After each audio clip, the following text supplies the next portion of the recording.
Israel has a lot of responsibility. They're hampered by the fact that you still have 20 hostages or so.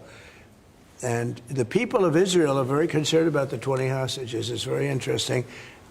You could say they could be more concerned about retribution than the 20 hostages, but they really want the 20 hostages to survive and live to make it. You know, many of the hostages came to my office in the Oval Office, and I was amazed by, I would ask them the question, was there any sign of love? Was there any sign of, when you were a hostage and you have all of these people from Hamas around you, sometimes 100, sometimes 10, sometimes 2, but you're a hostage and you're being stored in a pipe. It's not even really, you know, a cave, or it's a pipe, a little pipe.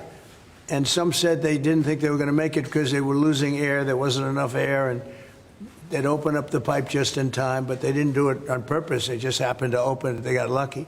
We need to get the hostages out. They've been held for a very, very long time, and we must always start from there. But also recognise the situation on the ground in Gaza is absolutely intolerable, and I think that certainly speaking for the British public and myself, seeing those images of starving children in particular are revolting. And there's a sense of revulsion in the British public at what they're seeing, and they know and we know that humanitarian aid needs to get in at speed, at volume. Yes, some can be airdropped, and we're working with others, with the US, with Jordan on that, but the trucks need to get in because that's the only way you can get the volume in. And we do thank the President for the work he's done to try to get to a ceasefire, which we desperately need, but also to put aid in to the region. There needs to be much more of that. We need to galvanise other countries in support of getting that aid in. And yes, that does involve putting pressure on Israel, because this is a humanitarian catastrophe now.